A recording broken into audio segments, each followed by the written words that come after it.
Mensagem: O Homem Enviado de Deus, primeira parte, capítulo 1.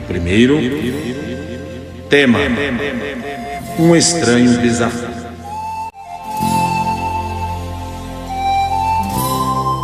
Sublime graça é a mensagem precursora da segunda vinda de Jesus Cristo.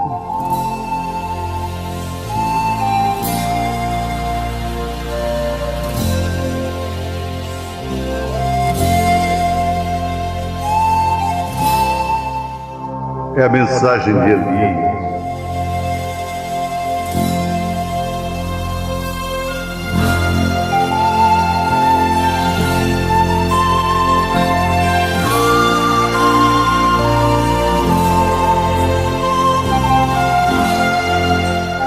É a mensagem do Filho do Homem.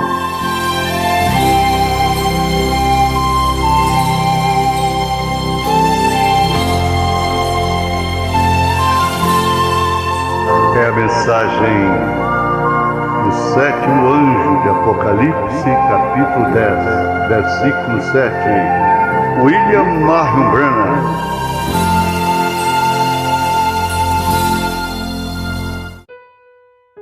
Foi em novembro do ano de 1947, quando cedo da tarde se abriram as portas daquele grande auditório na cidade de Portland, Oregon.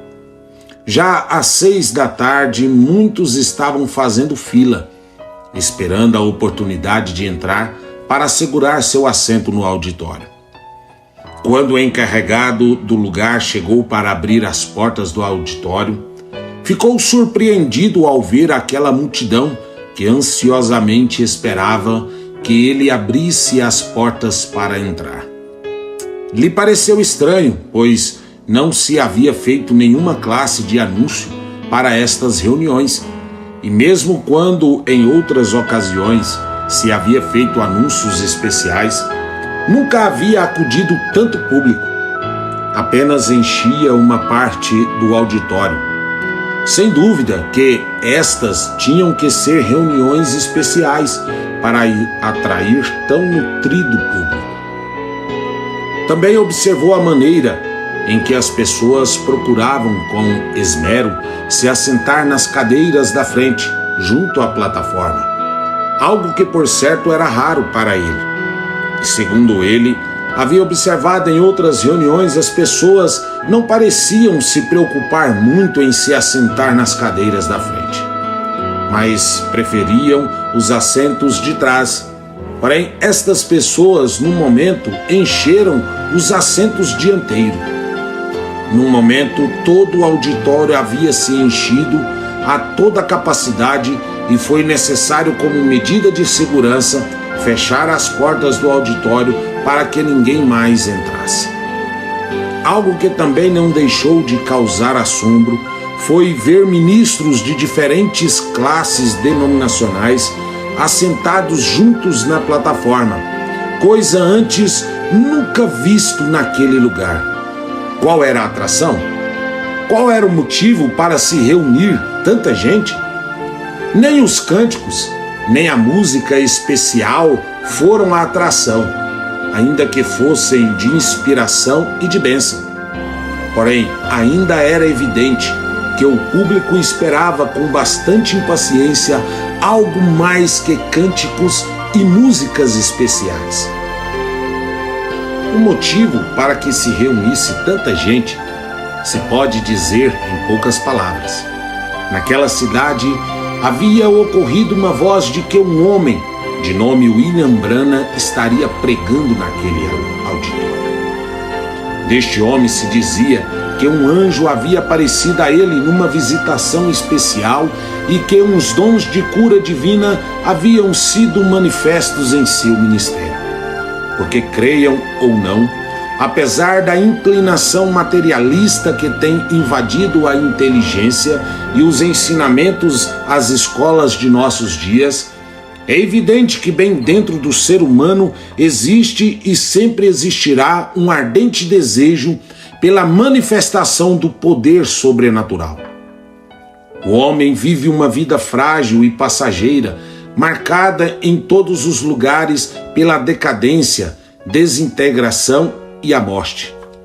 A teologia materialista e moderna não pode oferecer ao homem que agoniza em pecado. Tampouco pode satisfazer a sede que por natureza está na alma do homem e que clama por vida. Neste mundo confundido por milhares de vozes em conflito, onde todos requerem reconhecimento e autoridade, não é algo fora do natural que o homem anele a manifestação visível do sobrenatural, para confirmar a autenticidade da mensagem daqueles que falam. Os serviços das suas primeiras noites haviam levado grande interesse no público e agora a terceira noite. O auditório está completamente cheio de pessoas que esperam que apareça o pregador. O diretor da campanha já se prepara para entregar a parte ao pregador e agora pede que a congregação se ponha de pé para entoar o coro lema do irmão Brana. Somente crê, tudo é possível, somente crê. Somente crê, somente crê. Tudo é possível, somente crê, somente crê, somente crê. Tudo é possível, somente crê. Enquanto a congregação canta, um homem de pequena estatura e com modo modesto sobe à plataforma, com um amigável sorriso e se põe em frente ao público. O cântico cessa e todo o mundo se mantém em silêncio, intenso, enquanto presta toda a sua atenção e esmero ao que diz o evangelista. À medida que ele continua falando, se pode notar a impressão do público, causada pela graça e pela evidente sinceridade e humildade do pregador. O evangelista, aproveitando o tema de fé, inspirado pelo corinho que acabam de cantar, começa sua mensagem. Sim, tudo é possível, diz ele, ao que crê. Não há nada que possa fazer frente à fé em Deus. E se todos aqui esta noite puderem crer em Deus, juntos comigo, veremos como Deus honrará esta fé e a confirmará ante aos olhos de toda a congregação. A audiência escutava com grande atenção a pequena figura na plataforma. Talvez ninguém tivesse a menos suspeita do que estava para ocorrer. De repente, nossa atenção se dirigiu à parte de trás do auditório, onde parecia como se alguma emergência houvesse tomado lugar. Um homem com passo largo e rápido se dirige aparentemente à plataforma. A princípio, críamos que se tratasse de alguma emergência na congregação, que talvez alguém houvesse passado mal ou houvesse desmaiado. Porém, À medida que este homem ia se aproximando, pudemos notar que seu semblante estava carregado de um poder demoníaco, dando a entender que era louco ou que algo grave lhe sucedia. Pensamos que talvez fosse um louco que havia escapado das mãos dos familiares que o sujeitavam. Longe esteve de nossa mente que este homem nem era louco, nem havia escapado do manicômio, mas era um maníaco, cujo trabalho era acabar com reuniões religiosas e que anteriormente havia estado no cárcere para interromper reuniões desta índole. Parecia que o cárcere não lhe havia corrigido, e agora, vendo esta boa oportunidade de fazer o mesmo, se dirige para o púlpito com estas ideias em mente. Com um passo ligeiro e firme e sem nenhum titúbio, sobe a escada da plataforma, assumindo uma atitude ameaçante. Já às alturas, seu intento satânico está atraindo a atenção de toda a congregação. A polícia se deu conta da situação e tratou de tomar parte do assunto. Porém, foi impedida, já que se a deixasse atuar, talvez criasse um ambiente de confusão e excitação na congregação, o que havia arruinado o culto. Além do mais, o evangelista já havia posto a si mesmo em aperto, pois há uns momentos havia dito que tudo era possível para o que crê, e que Deus sustentaria sempre a seus servos que confiassem nele. A excitação e a expectação que havia chegado o culto era tal que deixar que os oficiais da polícia se encarregassem da situação não parecia ser a ordem divina a seguir. Depois de impedir aos oficiais que tomassem ação sobre o assunto, não soubemos mais o que fazer. Tratamos de informar ao evangelista o que estava sucedendo. Porém, parecia que ele já estava consciente de que algo andava mal. Com voz serena e quieta, se ouve ao evangelista dirigir-se à sua audiência, pedindo à congregação que se unissem com ele em oração silenciosa, enquanto ele se dispunha a enfrentar o desafio deste adversário. Com o rosto endemoniado, o bulador começa a maldizer ao pregador descaradamente frente ao público. Tu és um diabo e um falso, dizia ao evangelista. Tu enganas as pessoas, tu és um impostor, serpente, e eu vou provar diante de toda esta gente. A coisa já havia se tornado bastante séria. Sem dúvida que esse era um desafio bastante atrevido. Todos na congregação se deram conta que isto não era brincadeira e que este homem sairia com as suas diante de todo o público. O ambiente estava carregado de suspense, todo o mundo esperava o que ia suceder, qual havia de ser o desenlace de tudo isso.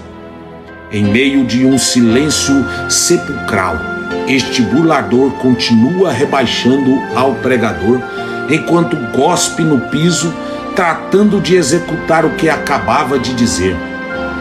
Pareceu à congregação que havia chegado um momento difícil para este pregador. As pessoas viram que ele não era par, fisicamente falando, para enfrentar a este enfurecido competidor.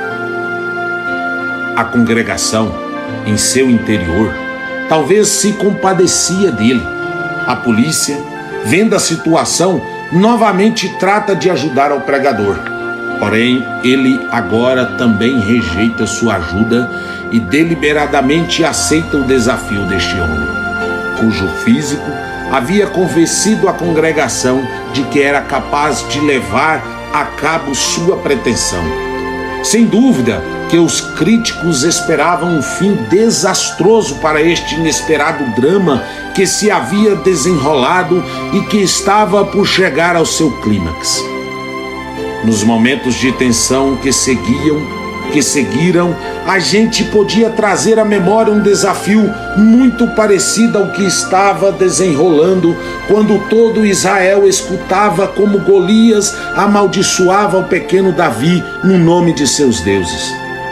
Tal como Israel, toda a congregação havia se amedrontado frente a tão tremendo desafio, olhando a cena com assombro e esperando o pior.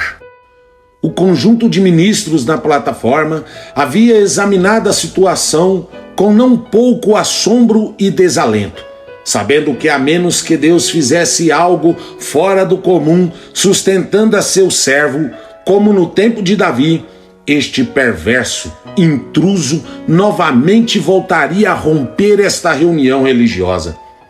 Muitos se turbaram ao ver que havia sido rejeitada a ajuda da polícia e creram que esta falta de sabedoria daria a este endemoniada oportunidade para arruinar o culto e, como consequência, trazer reprovação sobre a causa do Senhor e talvez sérios golpes ao pregador. Os segundos passavam, sem chegar ao fim que tanto esperava o público. Parecia como se uma força desconhecida a este homem lhe estivesse impedindo de realizar o que havia proposto. Por alguma razão, ele não conseguia executar nenhuma classe de violência contra o pregador. Pelo contrário, se podia notar nele como se estivesse lutando consigo mesmo, sem poder dar um passo à frente. Ao mesmo tempo, dava brados que infundiam termos. Desesperadamente se movia, aparentemente sem poder fazer nada mais. Suavemente, porém com firmeza, se ouve a voz do evangelista repreendendo o poder maligno que domina este pobre homem. Suas palavras pronunciadas tão serenamente só se podiam ouvir a pouca distância, que dizia: Satanás, porquanto tem se atrevido a desafiar ao servo de Deus diante desta congregação, te ordeno no nome de Jesus Cristo que te ajoelhes diante de mim. Cairás humilhado aos meus pés. Estas palavras foram repetidas várias vezes. O desafiador deixou de falar e agora é ele quem se vê lutando sobre uma força estranha. Tanto o homem como as forças que o controlavam, apesar de fortes como eram, se veem sucumbindo gradualmente sob outro poder que respondeu ao chamado do nome de Jesus. O homem não tardou muito a se dar conta que estava sendo vencido, mas sem poder remediar a situação, uma tensa batalha espiritual estava se travando dentro deste homem. Gotas de suor caíam em seu rosto enquanto ele faz um último intento por prevalecer. Porém, tudo foi em vão. De repente, aquele que uns momentos atrás havia desafiado tão descaradamente ao servo de Deus com seus insultos e ameaças, dando um grito de desespero, cai ao piso numa forma violenta e histérica. Por um momento esteve se retorcendo no solo, enquanto o evangelista calmamente continuava o culto como se nada houvesse acontecido. Não haveria necessidade de mencionar a onda de louvores que seguiu a este glorioso evento, dando glória a Deus pelo que acabava de ver. O assombro se podia notar nos rostos daqueles que presenciaram este grande acontecimento, onde Deus havia vindicado a seu servo tão tremendamente. Louvores e gritos encheram aquele espaçoso auditório. A polícia, também maravilhada pelo que havia visto, abertamente declarava que Deus estava neste lugar.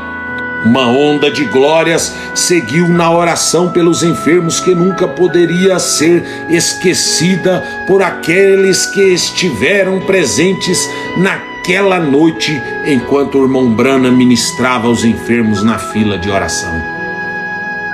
Porém, quem foi este homem que falou tais palavras de autoridade e cujo ministério tem sido confirmado com tão notáveis demonstração de poder divino? Seu nome é William Branham, de Jeffersonville, Indiana. Este ministério havia de ter uma repercussão cada vez maior, até ao ponto de cobrir o mundo inteiro. Muitos naquela noite em Portland, Oregon, glorificaram a Deus, porque eles sabiam que Deus novamente havia visitado seu povo. Também os ministros reconheceram que Deus havia descido em meio de seu povo com poder especial.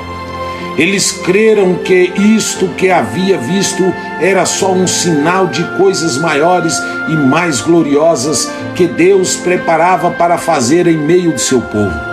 Alguns, por certo, foram revolucionados em seu ministério. Um deles foi um jovem pastor de nome T.L. Osborne, o qual logo entrou ao campo evangelístico com um ministério de cura divina. Estranho como foi o fim da campanha. Ouvimos de alguns que duvidavam porque havia Deus escolhido um homem com tal escassa educação e tão pobres antecedentes.